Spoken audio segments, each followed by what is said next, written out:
all I can offer is don't worry so much about the result, you know? If you're not used to writing songs, and I am the farthest from an expertise songwriter type of person, you know? But what I know is that you just got to trust your gut.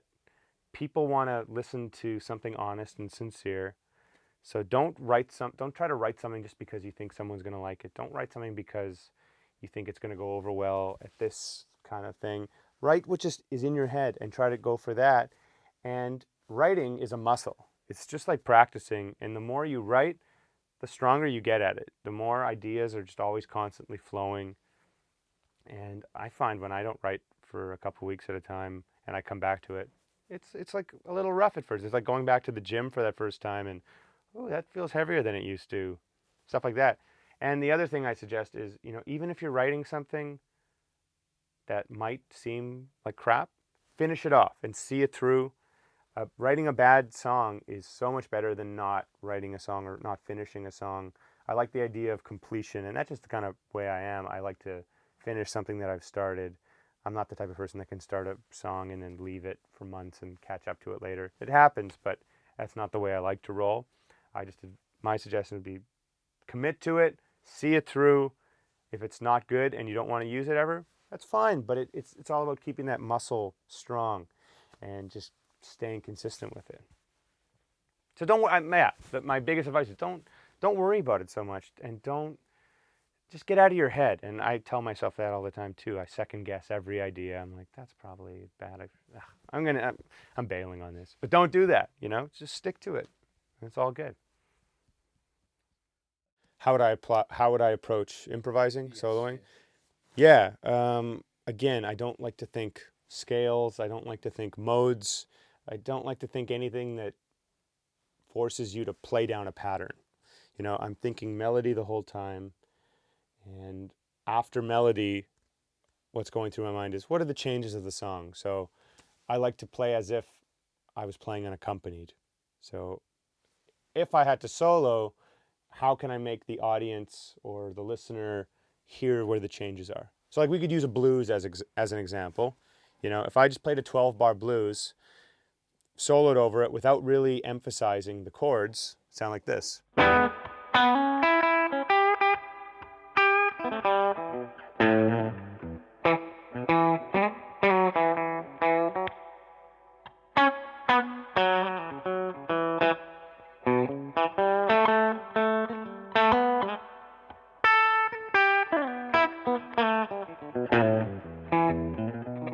So there's the 5 chord at the end, but there's no way to hear. It just sounded like the 1 chord the whole time. So I'm thinking melody still, but what else goes through my head is, okay, I'm playing unaccompanied, or even if I am playing accompanied, I'm thinking what chord is happening, what notes from that chord really show, hey, this is the chord. And that's typically the 1 or the 3 of every chord. So if I'm playing without a band, like right now, I'll focus on those notes when the chord changes. So it'll sound like this.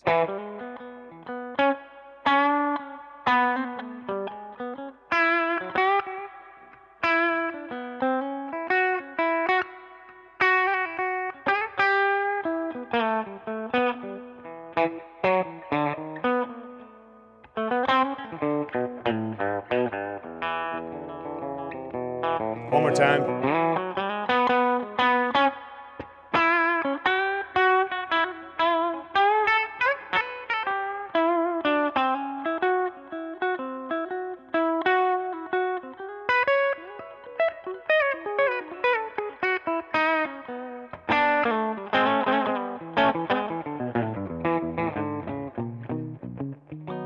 So there you're focusing on the 1 or the 3 of every chord, and it shows. It's just by one note, it's like, okay, I see, that's the chord.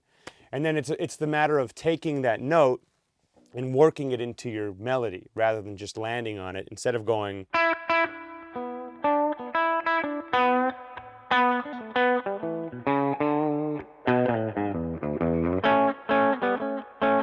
instead of doing that, working it into wherever you are.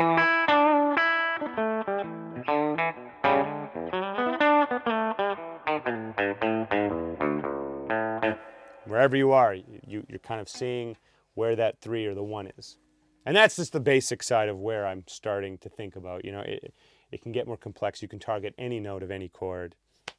And you don't want it to sound like, I call it scale-itis, when really people just want to go,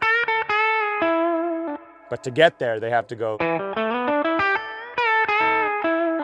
or they want to try that arpeggio thing, and they just want to target, but to get there, they have to go, or rather than just ending up on the note that they're hearing. Because, like, again, as a singer, ba-da-da-da-da-da, you're not going to go, ba-da-da-da-da-da-da-da-da. You're going to go right to the note. And that's where my headspace is at. That's what I'm always going for. Yeah. I don't even play modal. I mean, I technically do play modal, but I don't think about modes in any way, because to me, it's just another way. It's all about trimming the fat. And when, in my experience, whenever I talk to people that use modes, it's just another excuse to play more scales, more patterns, positions. And that's just not what I do. I'm not saying that's the wrong thing, of course. This is what I do. It's, you know, it starts from singing it in my head and relaying the information, putting pen to paper on the guitar, and then using elements like that to showcase the chord or the quality of the chord or a passing chord or anything like that. Just like if we're sitting here and you played the guitar, you were accompanying me, and I just wanted to scat. I really dislike scatting, to be honest. But if I did it, you know, what I'd be singing is what if I had the guitar, is what I'd be going for. Exactly, pretty much. And that's why it's this fine line. Slide is just embellishment of what I'm already doing. My technique isn't changing. It slightly changes just to make for the slide, but if I was to do the same thing, it would be all the same approach.